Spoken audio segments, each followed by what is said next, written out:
আসসালামু আলাইকুম সকল কবিতা প্রেমী ভাইদেরকে। আশা করি সবাই ভালো আছেন।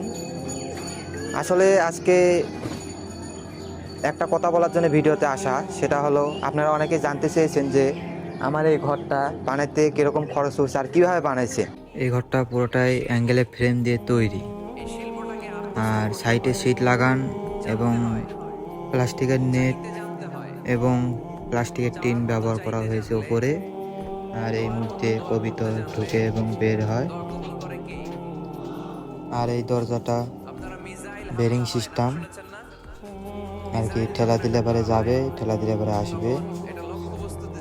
আর এখানে আমার টোটাল সব মিলে খরচ হয়েছে লোহা, টিন, সিমেন্টের খুঁটি এবং সব খরচ মিলায় আর কি 30,000 টাকার মতো খরচ হয়েছে।